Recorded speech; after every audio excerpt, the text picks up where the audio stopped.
মুরলির তারিখ 20 ফেব্রুয়ারি 2025। মুরলির শিরোনাম, এখন বিকারগুলি দান করো, তাহলে গ্রহণ মিটে যাবে এবং তমপ্রধান দুনিয়া শতপ্রধান হবে। প্রশ্ন, বাচ্চারা, তোমাদের কোন কথায় কখনো বিরক্ত হওয়া উচিত নয়? উত্তর, তোমাদের নিজেদের জীবনের প্রতি কখনো বিরক্ত হওয়া উচিত নয়, কারণ এই হীরে তুল্য জন্মের গায়ন আছে, এই জীবনের খেয়াল রাখতে হবে। সুস্থ সবল থাকলে তবেই তো নলেজ শুনতে পারবে। এখানে যতদিন বাঁচবে উপার্জন হতে থাকবে, হিসেবনিকেশ মিটতে থাকবে। গীত ওম নমঃ শিবায়। ওম শান্তি। বাবা বাচ্চাদের বুঝিয়েছেন যে তোমরা যখন সকলকে শান্তিতে বসাও, যাকে নিষ্ঠা নাম দিয়ে দিয়েছে, এই ড্রিল করানো হয়। বাবা এখন বসে তাঁর আত্মারূপী বাচ্চাদের বোঝাচ্ছেন যে যারা সম্পূর্ণ জীবন মৃত হয়েছে, যারা বলে আমরা সম্পূর্ণ জীবন মৃত হয়েছি, যেমন মানুষ যখন মারা যায় তখন সবকিছুই ভুলে যায়, কেবল সংস্কার থেকে যায়। তোমরাও এখন বাবার হয়ে দুনিয়ার থেকে মৃত হয়ে গেছ। বাবা বলেন তোমাদের মধ্যে ভক্তির সংস্কার ছিল, এখন সেই সংস্কার পরিবর্তিত হচ্ছে, তাই তোমরা তো জীবন মৃত হচ্ছ, তাই না? মারা গেলে মানুষ তাদের পূর্বের পড়া সমস্ত কিছুই ভুলে যায়, তারপর পরের জন্মে নতুন করে পড়তে হয়। বাবাও বলেন তোমরা যা কিছুই পড়েছ তা ভুলে যাও। তোমরা তো বাবার হয়েছ, তাই না? আমি তো তোমাদের নতুন কথা শোনাই। তাই তোমরা এখন বেদ, শাস্ত্র, গ্রন্থ, জপ, তপ আদি এই সব কথা ভুলে যাও। তাই তো বলা হয়েছে হিয়ার নো ইভিল। বাচ্চারা, এ হল জন্য। কেউ হয়তো অনেক শাস্ত্র ইত্যাদি পড়েছে, সম্পূর্ণ জীবন মৃত হয়নি, তারা অনেক অপ্রয়োজনীয় তর্ক করবে। আর যারা জীবন মৃত হয়েছে তারা কখনো তর্ক করবে না। তারা বলবে বাবা যা কিছুই শুনিয়েছেন তাই সত্য, বাকি অন্য কথা আমরা মুখে কেন আনব? বাবা বলেন এসব কথা মুখেও এনো না। Hear no evil. বাবা ডাইরেকশন দিয়েছেন অন্য কিছুই শুনো না। তোমরা বলো এখন আমরা জ্ঞানের সাগরের সন্তান হয়েছি, তাই ভক্তির কথা কেন স্মরণ করব? আমরা এক ভগবানকেই স্মরণ করি। বাবা বলেছেন তোমরা ভক্তিমার্গকে ভুলে যাও। আমি তোমাদের এই সহজ কথা শোনাই যে তোমরা বীজরূপী আমাকে স্মরণ করো, তাহলে সম্পূর্ণ বৃক্ষ তোমাদের বুদ্ধিতে এসে যাবে। তোমাদের মুখ্য হল গীতা। গীতাতেই ভগবান সম্পূর্ণ বুঝিয়ে দিয়েছেন। এ হল এখন নতুন কথা। নতুন কোনো কথায় সম্পূর্ণ মনোযোগ দেওয়া হয়। এ হল খুবই সহজ কথা। সবথেকে বড় কথা হল স্মরণ করার। প্রতি মুহূর্তে তোমাদের বলতে হয় যে মন্মনাভব। তোমরা বাবাকে স্মরণ করো, এই হল গুহ্য কথা, এতেই বিঘ্ন আসে। এমন অনেক বাচ্চা আছে যারা সম্পূর্ণ দিনে 2 মিনিটও স্মরণ করে না। বাবার হয়েও ভালো কর্ম না করলে, স্মরণও যদি না করে, তাহলে বিকর্ম করতে থাকে। বুদ্ধিতে না ধারণ হলে বলা হবে এ বাবার আজ্ঞার অনাদর হল, পড়তেও পারবে না আর সেই শক্তিও পাবে না। জাগতিক পড়াতেও তো শক্তি পাওয়া যায়, তাই না? পড়াশোনা হল সোর্স অফ ইনকাম। এতে শরীর নির্বাহ হলেও তাও অল্পকালের জন্য। কেউ যদি জাগতিক পড়া পড়তে পড়তে মারাও যায়, তাহলে সেই পড়া তো সাথে করে নিয়ে যাই না, পরের জন্যে আবার নতুন করে পড়তে হয়। এখানে তো তোমরা যত পড়বে তা সাথে করে নিয়ে যাবে, কেননা তোমরা পরের জন্মে তার প্রালব্ধ ভোগ করো। বাকি তো ওই সবই হল ভক্তি মার্গ। কি কি জিনিস আছে তা কেউই জানে না। আত্মাদের পিতা তো তোমাদের অর্থাৎ আত্মাদের বসিয়ে জ্ঞান দেন। এই একবারই বাবা অর্থাৎ সুপ্রিম রূহ এসে আত্মাদের এই জ্ঞান দান করেন, যেই জ্ঞানে তোমরা বিশ্বের মালিক হয়ে যাও। ভক্তি মার্গে স্বর্গ হই না। তোমরা এখন সেই প্রভুর হয়ে গেছ। বাচ্চারা, মায়া অনেকবার তোমাদের অনাথ বানিয়ে দেয়, তোমরা ছোট ছোট কথায়ও নিজেদের মধ্যে লড়াই করো। বাবার স্মরণে যদি তোমরা না থাকো, তাহলে তো অনাথ হয়ে গেলে, তাই না? অনাথ হয়ে গেলে তোমরা অবশ্যই কোনো পাপ কর্ম করে ফেলবে। বাবা বলেন, তোমরা আমার হয়ে আমার বদনাম করো না। একে অপরের সঙ্গে খুব ভালোবেসে চলতে থাকো, তোমরা উল্টোপাল্টা কথা বলো না। বাবাকে এমন অনেক অহল্যা, কুব্জা, ঢিলনিদের উদ্ধার করতে হয়। বলা হয়, ভগবান রাম ঢিলনির এঁটো খেয়েছিলেন। এখন এমনভাবে ঢিলনির এঁটো কি খেতে পারেন? ঢিলনি থেকে যখন ব্রাহ্মণ হয়ে যায়, তখন কেন খাবেন না? তাই তো ব্রহ্মা ভোজনের এত মহিমা। শিব বাবা তো আর খাবেন না, তিনি তো অভোক্তা। বাকি এই রথ অর্থাৎ দেহ তো খানি। বাচ্চারা, তোমাদের কারোর সঙ্গে তর্ক করার কোনো প্রয়োজন নেই। সবসময় নিজেকে সেফ সাইডে রাখা উচিত। দুটো শব্দই কেবল বলো, শিব বাবা বলেন। শিব বাবাকেই রুদ্র বলা হয়। রুদ্র জ্ঞান যজ্ঞেই বিনাশ জ্বালা প্রজ্বলিত হয়েছিল, তাই রুদ্র তো ভগবানই হল, তাই না? কৃষ্ণকে তো রুদ্র বলা হবে না। বিনাশও কৃষ্ণ করান না, বাবাই স্থাপনা, বিনাশ এবং পালনা করান। তিনি নিজে কিছুই করেন না, তা না হলে তাঁর দোষ হয়ে যাবে। তিনি হলেন করণ করা বনহার। বাবা বলেন যে আমি কখনো বলি না যে বিনাশ করো। এসবই এই ড্রামাতে নির্ধারিত রয়েছে। শঙ্কর কিছু করে কি? কিছুই না। এ কেবল মহিমাই আছে যে শঙ্করের দ্বারা বিনাশ। বাকি বিনাশ তো ওরা নিজেরাই করছে।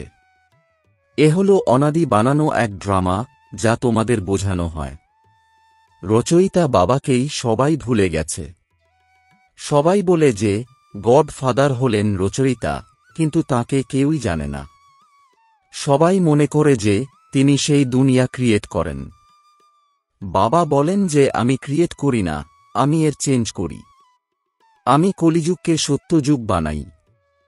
আমি এই সঙ্গম যুগেই আসি, যার জন্য মহিমা আছে যে সুপ্রিম অসপিশিয়াস অর্থাৎ কল্যাণকারী যুগ। ভগবান হলেন কল্যাণকারী, তিনি সকলের কল্যাণ করেন, কিন্তু কিভাবে আর কি কল্যাণ তিনি করেন, এসব মানুষ কিছুই জানে না। ইংরাজিতে বলা হয় লিবারেটর, গাইড, কিন্তু এর অর্থ বোঝেই না। ওরা বলে থাকে, ভক্তি করলে ভগবানকে পাওয়া যাবে, সদ্গতি হবে। সকলের সদ্গতি তো কোনো মানুষই করতে পারে না। তা না হলে পরমাত্মাকে পতিত পাবন, সকলের সদ্গতিদাতা, এমন মহিমা কেন করা হয়? বাবাকে কেউই জানে না, সকলেই অনাথ। সকলেই বাবার থেকে বিপরীত বুদ্ধি। বাবা এখন কি করবেন? বাবা তো নিজেই মালিক। তাঁর শিব জয়ন্তীও ভারতেই পালন করা হয়। বাবা বলেন, আমি ভক্তদের ফল দিতেই আসি। আমি আসি এই ভারতেই। এখানে আসার জন্য আমার শরীর তো অবশ্যই চাই, তাই না? প্রেরণাতে তো কিছুই হবে না। আমি এনার মধ্যে প্রবেশ করে এর মুখের দ্বারা তোমাদের জ্ঞান দান করি। গোমুখের কথা তো নয়, এ তো এই মুখেরই কথা। মুখ তো মানুষের চাই, নাকি জানোয়ারের? মানুষের বুদ্ধি এতটুকুও কাজ করে না। অন্যদিকে ভাগীরথকে দেখানো হয়, সে কিভাবে আর কখন আসে, এ কথা কেউ এটুকুও জানে না। তাই বাবা বসে বাচ্চাদের বোঝান, তোমরা তো জীবনমৃত হয়েছ, তাই ভক্তি মার্গকে একদম ভুলে যাও। শিব ভগবান উবাচ হল, তোমরা আমাকে স্মরণ করো, তাহলে তোমাদের বিকর্ম বিনাশ হয়ে যাবে। আমিই হলাম পতিত পাবন। তোমরা যখন পবিত্র হয়ে যাবে, তখন আমি সবাইকে নিয়ে যাব। এই মেসেজ ঘরে ঘরে পৌঁছে দাও। বাবা বলেন যে তোমরা যদি আমাকে স্মরণ করো, তাহলে তোমাদের বিকর্ম বিনাশ হবে। তোমরা পবিত্র হয়ে যাবে। বিনাশ তো সামনে উপস্থিত। তোমরা ডেকেও থাকো, হে পতিত পাবন, এসো, পতিতকে পবিত্র বানাও, রাবণ রাজ্য থেকে মুক্ত করে রাম রাজ্য স্থাপন করো। ওরা সকলে নিজেদের নিজেদের জন্য চেষ্টা করে। বাবা তো বলেন, আমি এসে সকলের মুক্তি প্রদান করি। সকলেই এখন 5 বিকার রূপী রাবণের জেলে পড়ে আছে, আমি সকলেরই সদ্গতি করাই। আমাকে বলাও হয় দুঃখহর্তা আর সুখকর্তা। এই রামরাজ্য তো অবশ্যই নতুন দুনিয়াতেই হবে। তোমাদের অর্থাৎ পাণ্ডবদের এখন হল প্রীতবুদ্ধি। কারোর কারোর তো তৎক্ষণাৎ কৃত্য বুদ্ধি হয়ে যায়, কারোর কারোর আবার ধীরে ধীরে হয়। কেউ তো আবার বলে, ব্যাস আমি সবকিছুই বাবাকে স্যারেন্ডার করছি। ওই একজন ছাড়া আর কেউই তো নেই, একমাত্র গড়ই হলেন সকলের অবলম্বন। এ কত সিম্পল থেকেও সিম্পল কথা। বাবাকে স্মরণ করো আর চক্রকে স্মরণ করো, তাহলে চক্রবর্তী রাজারানী হয়ে যাবে। এই স্কুল হল বিশ্বের মালিক হওয়ার, তাই তো চক্রবর্তী রাজা নাম হয়েছে। চক্রকে জানলেই চক্রবর্তী রাজা হওয়া যায়। এ কথা বাবাই বুঝিয়ে বলেন। বাকি কোনো তর্কই করবে না তোমরা। বলো, তোমরা ভক্তিমার্গের সব কথা ছাড়ো। বাবা বলেন, তোমরা কেবল আমাকে স্মরণ করো। মূল কথাই হল এটা। যারা তীব্র পুরুষার্থী হয় তারা খুব জোর এই পড়ায় লেগে যায়। যার এই পড়ার শখ থাকে সে ভোরবেলা উঠে এই পাঠ পড়তে থাকে। ভক্তি যারা করে তারাও ভোরবেলাই ওঠে। কত মানুষ নবধা ভক্তি করে, যখন শির কাটতে উদ্যত হয় তখনই সাক্ষাৎকার হয়। বাবা তো এখানে বলেন, এই সাক্ষাৎকারও ক্ষতি করে থাকে। সাক্ষাৎকারে গেলে পড়াশি আর যোগ দুই বন্ধ হয়ে যায়। এতে টাইম ওয়েস্ট হয়ে যায়, তাই ধ্যান ইত্যাদির শখ তো রাখাই উচিত নয়। এও এক মারাত্মক রোগ, যাতে মায়া প্রবেশ করে। যুদ্ধের সময় যেমন খবর শোনানো হয়, তো মাঝে মাঝে কিছু খারাপ করে দেওয়া হয়, যাতে শুনতে না পাওয়া যায়। মায়াও অনেকের সামনে বিঘ্ন এনে উপস্থিত করে। বাবাকে স্মরণ করতেই দেয় না। তখন বোঝা যায় যে এর ভাগ্যে বিঘ্ন আছে। দেখা হয় মায়া তো প্রবেশ করেনি, বেকায়দাতে কিছু বলে দেয়নি তো, তাহলে বাবা চট করে নিচে নামিয়ে দেবে। অনেক মানুষই বলে, আমাদের যদি সাক্ষাৎকার হয় তাহলে এইসব ধন সম্পদ ইত্যাদি আমরা আপনাকে দিয়ে দেব। বাবা বলেন, এসব তোমরা নিজেদের কাছেই রাখো। ভগবানের তোমাদের অর্থের কি প্রয়োজন? বাবা তো জানেনই যে এই পুরানো দুনিয়াতে যা কিছুই আছে সবই ভস্ম হয়ে যাবে। বাবা এসব নিয়ে কি করবেন? বাবার কাছে তো বিন্দু বিন্দু করে পুকুর তৈরি হয়ে যায়। তোমরা বাবার নির্দেশে চলো, হসপিটাল আর ইউনিভার্সিটি খোলো, যেখানে যে কেউ এসে এই বিশ্বের মালিক হতে পারে। তোমাদের 3 পা জমিতে বসে মানুষকে নর থেকে নারায়ণ বানাতে হবে, কিন্তু এই 3 পা পৃথিবীও পাওয়া যায় না। বাবা বলেন, আমি তোমাদের সমস্ত বেদ শাস্ত্রের সার বলে দিই। এই শাস্ত্র হল সমস্ত ভক্তিমার্গের। বাবা এর কোনো নিন্দা করেন না। এই খেলা তো বানানোই আছে, এ কেবল বোঝানোর জন্য বলা হয়। এ তো সেই খেলাই, তাই না? এই খেলার আমরা নিন্দা করতে পারি না। আমরা বলি জ্ঞান সূর্য, জ্ঞান চন্দ্রমা, তো ওরা তখন চন্দ্রমা ইত্যাদিতে গিয়ে খুঁজতে থাকে। ওখানে কোনো রাজত্ব রাখা আছে কি? জাপানিরা সূর্যকে মেনে থাকে। আমরা বলি সূর্যবংশী, ওরা আবার সূর্যকে বসে পুজো করে, সূর্যকে জল দান করে। বাবা তাই বাচ্চাদের বুঝিয়েছেন যে কোনো বিষয়ে খুব বেশি তর্ক করবে না। একটি কথাই তোমরা শোনাও। বাবা বলেন, আমাকে স্মরণ করো, তাহলে তোমরা পবিত্র হতে পারবে। এখন এই রাবণ রাজ্যে সকলেই পতিত, কিন্তু নিজেকে কেউই পতিত বলে মানেই না। বাচ্চারা, তোমাদের এক চোখে শান্তিধাম আর এক চোখে সুখধাম, বাকি এই দুঃখধামকে তোমরা ভুলে যাও। তোমরা হলে চৈতন্য লাইট হাউস। এখন প্রদর্শনীতেও নাম রাখা হয় ভারত দ্য লাইট হাউস। কিন্তু এ কেউ কি বুঝবে? তোমরা তো এখন লাইট হাউস, তাই না? পোর্টে লাইট হাউস স্টিমারকে পথ বলে দেয়। তোমরাও সকলকে মুক্তি আর জীবন মুক্তিধামের পথ বলে দাও। কেউ যখন প্রদর্শনীতে আসবে তখন খুব ভালোবেসে বলো, গডফাদার তো সকলেরই এক, তাই না?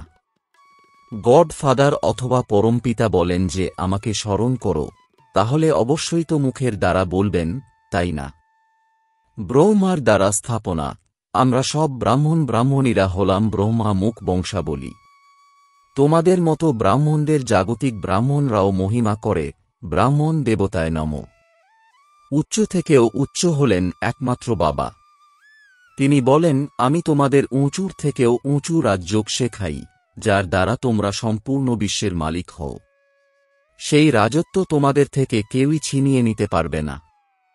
এই বিশ্বের উপর ভারতেরই রাজত্ব ছিল। ভারতের কত মহিমা! তোমরা এখন জানো যে আমরা শ্রীমতে চলে এই রাজ্য স্থাপন করছি। আচ্ছা, মিষ্টি মিষ্টি প্রশিক্ষার্থী বাচ্চাদের মাতাপিতা বাপদাদা স্মরণের স্নেহসুমন আর সুপ্রভাত। আত্মাদের পিতা তাঁর আত্মারূপী বাচ্চাদেরকে জানাচ্ছেন নমস্কার। ধারণার জন্যে মুখ্য সার। এক তীব্র পুরুষার্থী হওয়ার জন্য এই আধ্যাত্মিক পাঠের শখ রাখতে হবে। ভোরবেলা উঠে পড়াশোনার অভ্যাস করতে হবে। সাক্ষাৎকারের আশা রাখবে না, এতেও টাইম ওয়েস্ট হয়। 2. শান্তিধাম আর সুখধামকে স্মরণ করতে হবে, এই দুঃখধামকে ভুলে যেতে হবে। কারোর সঙ্গে তর্ক করবে না, ভালোবাসার সাথে মুক্তি আর জীবন মুক্তিধামের পথ বলে দিতে হবে। বরদান, সদা সুখের সাগরে লাভলীন থেকে অন্তর্মুখী ভব। এর বিস্তার বলা হয়ে থাকে অন্তর্মুখী সদা সুখী। যে বাচ্চারা সদা অন্তর্মুখী ভবর বরদান প্রাপ্ত করে নেয়, তারা বাবার সমান সদা সুখের সাগরে লাভলীন থাকে। সুখদাতার বাচ্চা নিজেও সুখদাতা হয়ে যায়। সমস্ত আত্মাদের সুখের খাজানা বিতরণ করে। তো এখন অন্তর্মুখী হয়ে এমন সম্পন্ন মূর্তি হয়ে যাও যে কেউ তোমাদের কাছে যদি কোনো ভাবনা নিয়ে আসে, এসে যেন নিজের ভাবনা সম্পন্ন করে যায়। যেরকম বাবার খাজানাতে অপ্রাপ্ত কোনো বস্তু নেই, সেরকম তোমরাও বাবার সমান ভরপুর হও। স্লোগান, আত্মিক নেশায় থাকো, তাহলে কখনো অভিমানের ফিলিংস আসবে না। ওম শান্তি।